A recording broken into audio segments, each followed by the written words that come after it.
Welcome to the Nourish Child Podcast, a show about childhood nutrition, feeding kids, and dealing with the ups and downs of growing a healthy child. Here's your host, registered dietitian and childhood nutrition expert, Jill Castle. Welcome back to the Nourish Child Podcast. I'm Jill, and I have a very special guest with me today, my husband, John.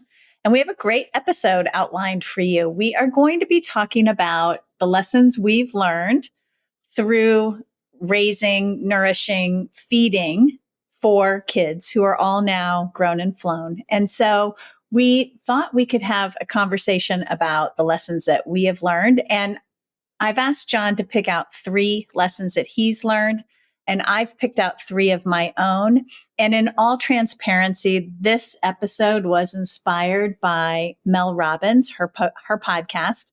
She and her husband did a 6 lessons learned from being married for 30 years. So I thought it would be really fun to do this for you guys, because John and I've raised, 4 kids. We've been married 30 years this May. We've been parents for 28 years. And I don't know, I thought it would be a fun episode to kick the year off with. What do you think, honey? I think it's going to be a great 20, 30, 40 minutes of going back and forth and talking as close to you as I've ever spoken to you in my life. I mean, I've never been this close to you. It doesn't look like that way on the screen, but my God, it is so clear, so rubbing close. Shoulders. I think the other thing is that I don't know the 3 lessons that you've written down, and Correct. You don't know what I've written down. So that's why the only way I agreed to do this is if I could go first, because I'm sure that we have some overlap, but I don't want to be left out in the cold without anything to say. Yes, exactly. Well, and before we share our 3 lessons. Okay. Okay. Before we share them? Yeah. I want to ask you. Okay. I didn't know this was coming. How prepared? Go ahead. It's going to be hard to get through this. Okay. All right. How prepared did you feel to be a parent? How prepared? I didn't know this question was coming. I thought we had other questions. How prepared did I feel to become a parent? Well, I think probably as prepared as you can be, not really knowing what's in store for you. I mean, I think you have a sense as to what other friends have gone through and what they're doing, and you have your own experience from growing up. But, as I've always said, it was, before the birth of our first child, I had no idea. But then when Mary Grace was born, suddenly it felt like a light switch went on in my brain. I think it's somehow probably genetic. And I felt I knew what I had to do. I need to provide, protect that child. And so it sort of I think there's genetics that kickstarts your brain into operating a certain way. But beyond that, as I looked around for the instructions, there weren't any that came along with this child. So we had to rely on friends and family and to learn how to do it together. One of the things I talk to the families I work with is this whole idea that we often do. We start parenthood, we have no idea what we're doing. And our point of reference is being children and being parented by our own parents. Right. And so we come to the table with sort of our childhood history, what worked, what we perceived as working when we were children and what we perceived as not working. And I know for myself, there were lots of things that my parents did that I was like, yeah, we're going to do that. Yeah. Right. Yeah. But there were some other things I was like, I don't need to, pursue that line of parenting with my own kids. I'm curious if you felt that way too, or. Yeah, absolutely. I mean, I think in everything, you learn everything from your growing up, as your parents or grandparents or experiences with your siblings, if you have them, friends, going to school. I mean, all this education that you have just naturally, passively, is what you bring. So, and that's what and that's what you're comfortable with. But that's also, you think exclusively that, this is the way it is. And you assume that everybody operates that way, when in fact, it's not the case. My family dynamic growing up was a certain way, and I had a certain set of experiences with my parents and my grandparents, and that's just the way I thought everybody was. An example was my father was a diabetic. He had a juvenile onset type 1 diabetes, and so he had a shot of insulin every day of his life, or the last after he turned 4. So he was having a shot every day. So I remember I was 7 years old or 6 years old, and there he was having a shot of insulin in the morning. And I'm like, hey, Dad, when do I get to start taking a shot? Because I assumed that was the experience. And so I think a lot of us have experiences. Our own experiences are ones that we believe are the way it is. And so you carry those up, you carry them in, as you said, as you get into raising your own children. You have to rely on those because, like I said before, there just there's no instruction booklet that comes along with your child. Mm-hmm, mm-hmm, for sure. When you think about being a brand new parent, is there anything that sort of stands out for you as being super challenging personally for you? I think, at the very beginning, you think you're going to break your child. The biggest thing is harming them. Mm-hmm. For me, that was it's just like, oh my gosh, there's this small 10-pound thing and I don't want to drop it. I don't want to squeeze. I mean, everything, you handle it so delicately, he or she. So I think that was, concern number one. Concern number two, and I know that this is a nutrition-based podcast, but fear on nutrition and making sure that child gets enough. Certainly the first 6 months anyway, I was kind of hands off. Mm-hmm. But certainly the nourishment and making sure that child has enough to eat and is functioning well medically, and I think is the most important thing. Yeah. Yeah. I thought, personally for me, what was challenging was mixing this idea of, okay, now I'm a mom, but I'm also a dietitian who specializes in pediatrics, and the whole thing around I'm a quote unquote expert in this arena. And the reality was, oh my God, it was so hard. And I really didn't feel like I knew what I was doing at all. And I felt an enormous amount of pressure to be the lead on nutrition and feeding the kids and knowing what I was doing and what the next steps are and all of those little details, particularly in the first year of life with the first child. And I really was like, I don't know what the heck I'm doing. I really don't. How is that the case? You're the dietitian. I know, but my clinical training was really in like chronic disease, critical illness. Yep. And it wasn't on, here are the first foods babies start on. Mm-hmm. And here are the nutrients, normal healthy babies need. I was more focused on kids that were sick, babies that, were chronically ill or had surgery on day 2 of life. And so that's not normal feeding. There are other considerations during those times. And I felt very clear on those and very not clear on just regular starting solids, transitioning to table food, mm-hmm. how to deal with a picky eater, all of those things. So how did you learn some of those things then? I think a lot of trial and error and, talking to the pediatrician. Here, kid, try this. Yeah. But even talking to the pediatrician was a little bit embarrassing because it was like, here, I'm asking the pediatrician and I'm the dietitian and I'm supposed to know this stuff. So there was like, that always felt like an obstacle and a barrier for me in the beginning, mm-hmm. pride thing, mm-hmm. almost. Well, I think it's interesting because I think we've shared parenting pretty equally, by and large. Obviously I take the lead in some things, you take the lead in other things, but certainly from the beginning, I'm like, nutrition, you got that one. Yeah. So you've probably felt that pressure from yourself. And maybe my hands off was also added pressure or was perceived as pressure for you to get it right. Mm-hmm. Because I certainly didn't have any expectation that I'd be able to weigh in on that topic. Yeah. Yeah. It's always interesting what is challenging and how each individual partner views what is challenging in those early years. So let's get into the lessons about feeding kids. And you're going to go first, John. We each have 3 lessons to share. I don't know what John's lessons are. He does not know what my lessons are. And we're just going to share what we think, and hopefully it will help you in some way, shape, or form. And we'll converse about it. So John's going to go first, and then then I'll go after him. Got my cheat sheet here just to make sure I've got it right. So my first lesson that I think that we did well, that I think is really valuable, is that we really let our kids experience how much we love everything about food. Mm. So I love food. Yeah. I love to eat.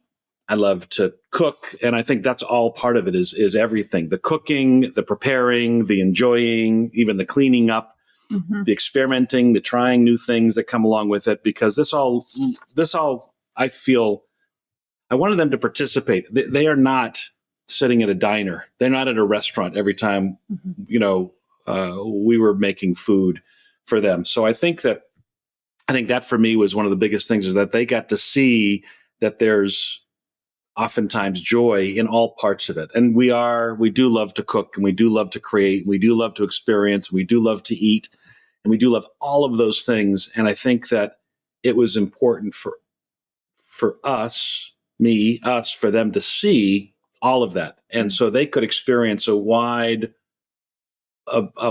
range of what feeding, eating is all about. And yeah, that includes cleaning up afterwards. But I think as a result, all of our kids do enjoy the process of cooking and experimenting and getting a chance to enjoy their food. I mean, all of our kids enjoy food, but some really just, it takes an hour to make a sandwich and eat it. And I'm like, my gosh, I'm a little more quicker than that. But I think it's a great thing, is they've seen behind the scenes of the preparation and the entire experience of the feeding time. And that's from the youngest of ages, I think, and it continues today. Yeah. I remember when Ben, our youngest, was probably 18 months or 2 years old. You would have him on Saturday mornings sitting on the countertop with the batter bowl for pancakes, cracking eggs and stirring the batter. And so I think part of why they appreciate the process so much is because they've been included in the process pretty much from a very young age. Yeah. Well, I mean, I think lots of kids, no matter what it is, said, "Can I do that? Can I push the lawnmower? I mean, can I run the chainsaw?" You didn't like that one so much, but I think it's important for kids to try things. Can I try it? Can I try? Can I do it? I think that's a natural experience. And food, preparing food's not a game of perfection. I think all the recipes that I follow, I don't follow any measurements. I'm like putting this in here, putting that in there, and it's a bit of a feel. And the things that I'm doing are not going to make too much of a mistake one way or another. But I think that's part of them enjoying and seeing the enjoyment that we get from all of that. So I think that's having them experience the entire ecosystem and joy of all of that, and that we love doing it so much, has given them an appreciation for having that be an important part of their life. And yeah, they're not just customers at it doesn't just come out of come across the counter from a waiter or waitress. Yeah. That's a good one. Are you ready for mine? I'm ready. Let's go. Okay. One of my lessons learned is that every child is different. Oh, I know that sounds so cliche, doesn't it? But when it comes to like food and eating and feeding, every child's different. And we have 4, and they all have sort of a different expectations. They have different likes and dislikes. They have different temperament. They're in a different developmental stage. When they were younger, they're 4 and 5 years, but like I'd have a baby, and I'd had a toddler and a school age kid, and they were all motivated by different things. They also had, different approaches to food. Mm-hmm. Some were a little bit more timid and wanted to be in control. Others, and I guess that's kind of a temperament thing. Others are more enjoy the process of eating and like to eat slowly. Others dig in and inhale fast. And I just think that because everybody's different, you can't expect that they're all going to react the same ways to different foods, different experiences, different contexts, right? And so I see this a lot too with the families that I work with. Like they can have a picky eater in the family and an overeater in the family, right? And they're all under the same roof. They're all getting fed the same foods, being treated, largely in the same ways with the same rules. And so I think when we think every child is different, to me, I remember a conversation, and this is not related to food, but I remember a conversation that we had a long time ago. And I think for families out there who might have multiple children within a finite amount of time, the easy route oftentimes is to have all the kids do the same thing. Remember, I don't know if you remember, we had a conversation. The older one was getting involved in soccer, and it was like, well, maybe everybody gets involved in soccer. And then we had another one who was a swimmer. I was like, well, maybe everybody swims. And we did go through a phase where everybody played soccer and everybody swam. But we eventually got to a place where it was like, these kids all have different interests, all have different avenues they want to pursue. And yes, it's a lot harder to run in 4 different directions. But at the end of the day, treating each child according to who they are, I think works out better in the long run. I hadn't really thought about it the way you've outlined it, but I know one of the things that you introduced early on was, family style meals where, it's easy to plate each child their food, boom, boom, boom, boom, which is what happened in my family. And everybody gets the same amount, everybody gets the same this, and then everybody's expected to eat the same. And the fact that the family style, by putting the plates in the middle, and then each child and us can choose what they want, but if you choose it, then you eat it. That way you can have more of this and less of that, but everybody's actually being choiceful in the volume and the style. Now, the fruit bowl would always go first, Always. but I think it just showed each child is different. Why do you think? I mean, aside from we have 4 children who are all different, not dramatic, different body types, but different personalities, slightly different body types.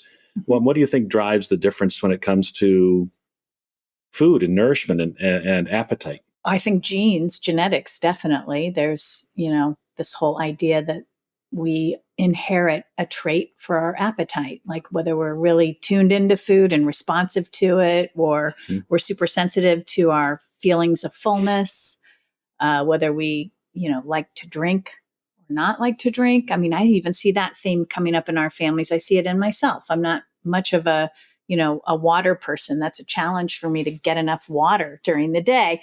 But John is very much a drinking water all day kind of guy. And a couple of my kids are like that. And a couple of our kids are not like that. Right. And so there are some genetic underpinnings to our appetite and certainly to our body types. And then on top of that, you have the environmental influence. Well, if you didn't eat any breakfast, you're going to be hungrier for lunch, or you're going to be, if you didn't eat all day, you're going to be starving at dinner time. Those are sort of environmental factors that influence appetite and how you eat. There's a lot that goes into that. That's a good one.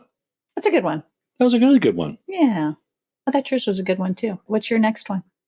You ready? Mm-hmm. Okay. So my second one is about ensuring that there's at least some moments of a ritual of dining together.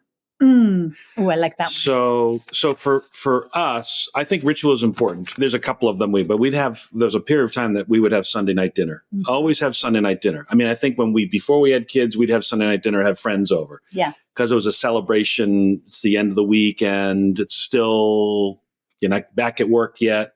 Yeah. So let's throw a chicken in the oven. Let's, roast some vegetables. Let's do something on the grill. Let's have a big pot of pasta, whatever it is. But for us, when it became Sunday night dinner with the kids, I remember, when they were younger, but all sitting at the table, even if, one was in a high chair, we would go into the dining room, the formal dining room. It wasn't that formal, but a formal dining room, Yeah. Light candles, have a little music, and put out the plates and so forth, and go out of the kitchen where we were always eating around the counter. And we would go in there and we'd sit down, and we'd sit around the table and have just a little bit more it was like a little more grown up. And for little kids who are 2 years old and 4 years old and 5 years old and 6 years old, sitting there, at the dining table, it was a ritual. And I think people, again, this goes back to enjoy all the experience of all the parts of the dining experience, but they got to, help set the table. They didn't have to, they got to help bring the food or the bowl of fruit or pasta into the room. They got to see, and I mean, if I cooked a chicken, I was like, hey, can I help cut the chicken? Sure, help cut the chicken. But the idea was that we had a ritual. Yeah. So that was something to look forward to, something that became consistent, and something that was that was a shared experience. I mean, I think that also everybody, the kids would all say that, aside from some of the things I like to do on the grill or in the smoker, I do the meats. She does the vegetables primarily. Yeah. But I'm a breakfast cook. I love cooking breakfast. I'm an early riser, so I was always up before the kids, up before you for sure. Yeah. But Saturday morning pancakes, or let's have some pancakes, or have some bacon, or do some waffles, or do something. And as you said, mixing the bowl of pancake batter, and let's put a little extra vanilla in, or a little extra cup or teaspoon of sugar, and come on, we have some extra little things like that had the kids do it. But they became the ritual that they were going to have. Usually on Saturday mornings, I'd cook breakfast, and it became a ritual, and everybody would be around, and it was very casual. So a couple of experiences there, but I think ritual around mealtime, even if it's once a week, I think is a really important thing, because it, again, yes, it's about nourishment, it's about eating, but it's about a moment for conversation. And back then, I don't think we had distractions at the table in terms of screens. So it was even better that way. Yeah. And we had an opportunity to play games. Remember, we used to play telephone around the table after we finished eating at Sunday night dinner? No, I don't remember that part. Oh, yeah, we did. Okay, I believe you. We did. Or we'd play that rhyming game. Oh, yeah. Okay. Yeah. Remember that? Yeah. We'd have a lot of laughs. But it was also an opportunity just to get the kids used to being in a more formal setting, and using your utensils, and saying please and thank you, and kind of practicing manners and being a little bit more formal, as you said, than just the daily dinner around the island. I like that one. I like ritual. That's a good one. Yeah, it's a good one. Yeah. Well, we have, it's holiday time right now that we're recording this, and we have rituals around the meals and the food that we will eat around this holiday time period. Yeah. And come hell or high water, we are going to do those, or our kids are going to have a revolt. They will absolutely go on strike. True. So but it's incredibly important, and actually it's prideful that they want to be a part of that, and demand that we do the same kinds of things. But that makes it special. We have lots of memories around that. We sure do. Don't forget to take pictures this time. I won't. Okay. I won't. Number 2 for you. Yeah. Number 2 for me is good enough is good enough. And so when you're parenting a brood, or even 1 or 2 kids, this whole idea of I have to have a perfect meal, a perfect breakfast, a perfect dinner, and I have to have all the food groups on the plate, and everything has to taste great, and everybody has to be happy, is not real. It's not reality. Nope. And I say good enough is good enough. I used to always say, I'm putting a bowl of fruit on the table, round out that meal. It did not take a lot of effort, but I always knew that the kids would eat fruit. They would drink a glass of milk. I always had bread and butter on the table. And sometimes that was dinner with maybe a piece of chicken, or I don't know, some eggs. I didn't pursue this whole idea of gourmet. I have to I have to operate off of a recipe and everything has to be, a lot of steps and a lot of time. So I guess my other piece of that is if you are seeking perfection in feeding your children or in the foods that you're offering your children, disappointment can run high, expectations can be too high, and frustration can get high as well. And then nobody's winning, right? The parent isn't winning, the kids aren't winning. It feels like a lot for everybody. And somehow the joy gets removed, and that connection and joyfulness around food and eating can get lost. I mean, I think with maybe a couple of exceptions, most parents are not cooking a Michelin star dinner every night, which could be a memorable experience. But, this is about day in and day out, feeding of our children. And, a bowl of good cereal is sometimes, it may not be a memorable, but it makes it easy. At least there's something being provided. And I think, again, for those people who are able to put food on the table for 3 times a day, it's which is not everybody in this world for sure. I mean, we're very quite fortunate to be able to do that. So, it doesn't have to be perfect. And kids aren't going to remember last night's dinner versus the night before versus the night before. Mm-hmm. So as long as it's kind of like a pressure-free, stress-free, I mean, especially when lots of moving parts and sports and school and homework and work and travel and, lives are complicated. So forcing a perfection on the dinner table or lunch table or breakfast table is just something that's, it's an unfair position to put yourself into. So, I think that's good. I think that's really good. I would also say some of the best meals that we've had as a family are not hard meals. No. I will say, I love to make a good breakfast sandwich. Mm-hmm. I love that. And the kids are just, they are the best breakfast sandwich in the world. I'm not sure why might be a little extra butter, but I'm not sure why they think they're so good, but I've been doing them for so long. It's the same ingredients that anybody else could do, but it has become, really good for them. I mean, things like that. So yeah, exactly. Yeah, I think the perfection thing, just to kind of circle back to that a little bit, 10 years ago when we were in the thick of it, no, it's 20 years ago when we were in the thick of it with really young children. Yeah. We didn't have social media telling us, to cut the sandwiches in pretty shapes and that dinner had to be a perfect meal. Oh, good point. And today's parents, though, if you are on social media, you get a lot of perfectionism, like that your child has to be a perfectly healthy eater, that they can't be picky, that you have to be, an excellent cook. Those things are so not reality. Most of us are just getting by with the time and the resources that we have. And that's okay. It's okay to be, that can be good enough. Yeah. Yeah. Yeah. Good one. Yeah. I like that one too. Okay. You got one more. I do. Yeah. I like this one. Okay. Should have done it bigger, but dads can cook too. Yes. So, and I mean that it's not just, the role of a traditional mom or it's not even a male or female thing, but again, I grew up in a household that my mom did all the cooking. She was stay at home. She was an incredible baker. I will tell you, there's always fresh baking going on. So I remember that, but my dad really didn't participate except maybe grilling a steak every once in a while.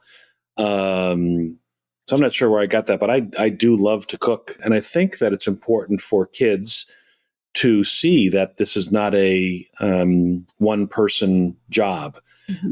Because as we said, sometimes good enough, is good enough. Because you just don't have it in you anymore. Too exhausted. That's why we're getting some pizza tonight or some takeout somewhere else. If you think about that, it's again, it goes from the first one when I talked about in terms of the entire experience, and the second one that I mentioned about ritual. It is something that everybody can participate. But having the traditional father or parental figure who's usually, maybe coming home with the bacon, but not cooking it up. Yeah.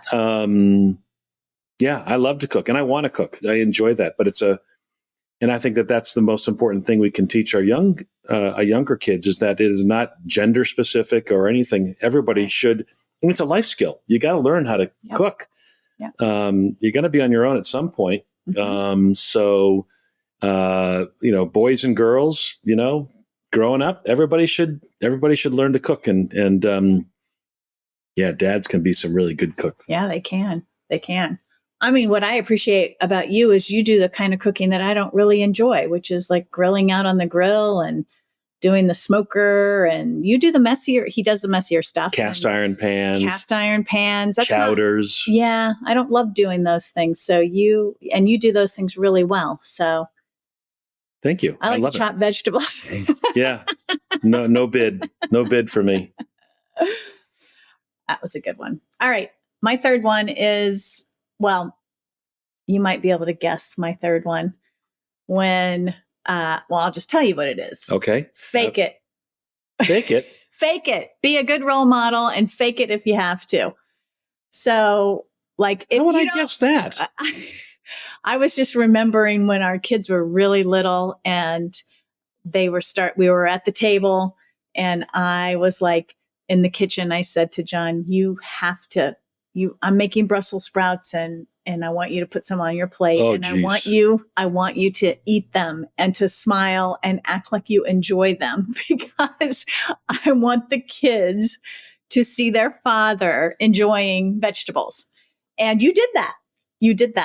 And you've kind of been doing that ever since. You always take vegetables, and even when they're not your favorite, you're pretty good about, being a good example of eating a well-balanced meal, including the foods that you might not necessarily like. Now, with all respect, I don't make things with mushrooms because I know you don't like mushrooms. I don't make things with what else?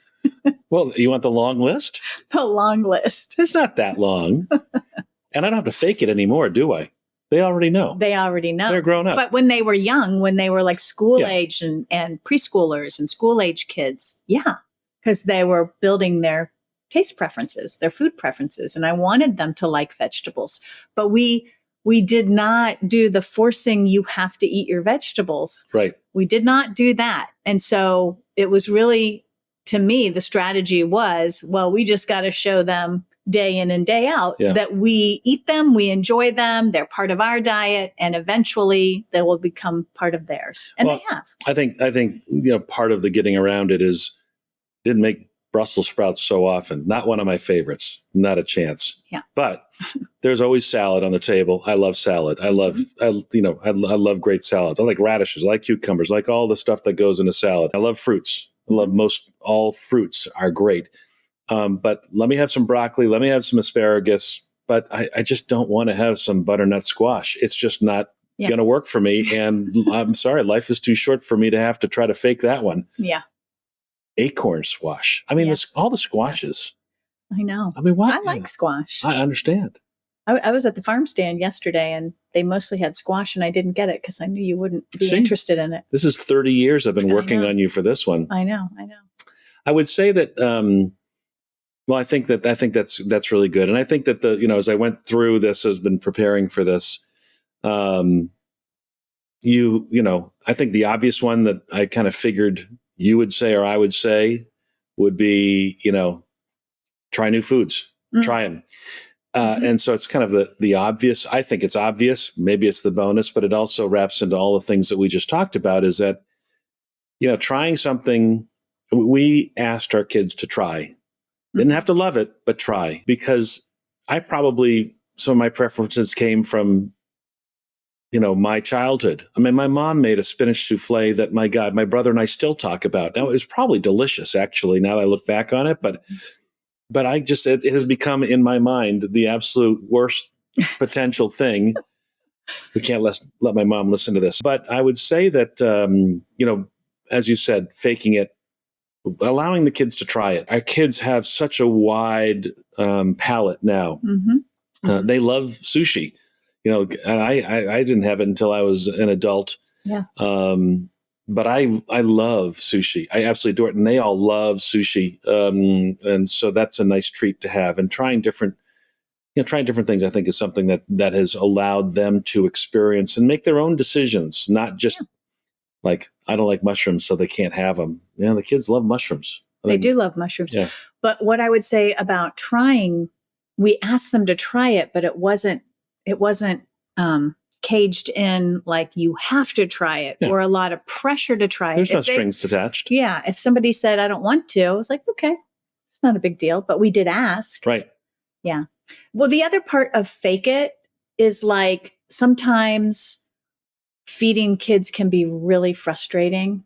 Like they're not cooperating or they're acting out at the table. And sometimes you have to like, I know for me, I won't speak for you, but I know for over the years, sometimes I just had to like, if I felt emotional or upset or frustrated, I literally had to bottle it up and just fake it. Act like I was happy when I wasn't. All those years, honey, you said you were happy. I mean, with their behavior at the table or what have you, I had to like fake being pleasant and patient and not frustrated and not painting myself as perfect, because I certainly was not able to fake it all the time. But I think that there's a valuable lesson in that. When kids see their parents get upset, get frustrated, get angry at their behavior at the table, some kids will internalize that and process that as, I'm a bad kid. My parents don't like me. They don't like what I'm doing. And so I think it's a valuable tool in your toolbox to be able to mask your emotions under situations that, you could lose your temper. You could lose your perspective. You could forget that it's a child who's 7 years old in front of you, not an adult with intentional behavior. So that's the other piece of the fake it part. Like, just, you're the role model, you're the gatekeeper, the guidance counselor, you're the barometer. I think parents are the barometer for their children around food and the table. And if you can be super middle of the road, calm, happy, that's just a really good sort of persona to bring to the table. And sometimes you might have to fake it if you're not feeling it. You might have to, pretend that you're happy and calm in order to have a pleasant meal with the family. So you're faking temperament and I'm faking turnips. Right. Right. Exactly. Okay. Yeah. I got it. Yeah. Yeah. So I guess those are our 6 + 7 lessons from our experience. That's pretty good. Yeah, it's pretty good. I think those are pretty good ones. I think that we're fortunate to have, you are, I think we all look at you as the expert, the kids and myself to some extent. And I know that that's added probably an extra layer of pressure on you in terms of, doing the right thing. And, our family's like any family. It's not perfect. Mm-hmm. And how we've managed the kids and around this topic hasn't been perfect. But, life is not a game of perfect. Neither is golf, unfortunately. But it's something that we've found and I think have a pretty darn good balance on, mm-hmm. Based on some of the things that we've done as co-parented along, when it comes to the feeding time. And I do believe that the things that we talked about are ones that have made the feeding experience a richer one for our kids. And I feel like, you took the heavy load in terms of a lot of the probably thoughtful, not just scientific, but educated approach, which I'm thankful for. And I just like to cook and eat. So I was along for the ride, but certainly our kids are pretty good as it relates to that. It's such an important pillar in raising children. I think your life's work professionally has had a great impact, a positive impact on our other life's work, our kids. So I thank you for that. Yeah. Well, and I think you've always been an involved dad, ready to help out in the kitchen or anywhere really, but particularly in the kitchen. And you bring a lot of joy to, menus and cooking and feeding and eating, and you create a lot of that experience. And I really appreciate that. So I think we've done okay. If you had to talk to a new parent who's not really gotten their feet too wet about nourishing their kids, what piece of advice would you give them? How new? Maybe like a baby, toddler, preschooler. Yeah, under 5. Kids are under 5 years of age. I'd have them just call you and read your books because I have got no good advice.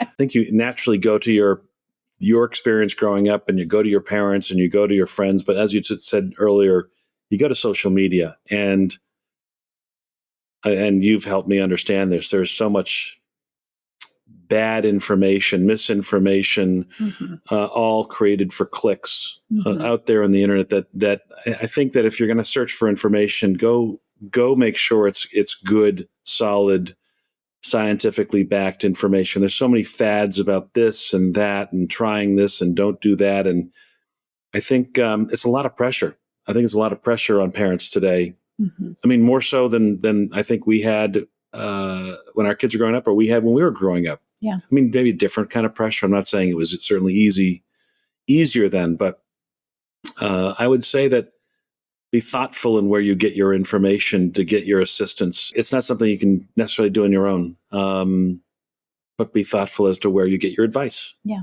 Yeah. And I think my piece of advice would be, you do not have to be perfect with food, and food is, I like to say it's part of the recipe, but it is not the whole enchilada. The connection that you create, the experience that you create around the table, the family unity that comes with feeding a family and being together is far more important in the long run. And just as you said before, your child is not going to grow up and remember that you served a peanut butter and jelly sandwich for dinner, but they will remember whether meals together as a family happened, whether they were a pleasant place to be, whether they felt loved and connected and supported at that table. That is what kids will carry forward. That's where my advice would be, like, of course, put your nutrition hat on, put a balanced meal out there if you can, but good enough is good enough. Focus on the experience and the connection more than the actual dietary components. All right. I think that's it. Thank you, honey, for coming on my show. Thanks for having me. Great having you you've always been having it next door and then in the office over. I'm like, what's going on over there? Yeah, yes, this is his first podcast appearance. You did pretty good. Well, I'm here with an expert now, so I figured I had to do it. No. Thanks, everyone. All right, Have a wonderful start to 2025, and we will see you next time. Bye for now.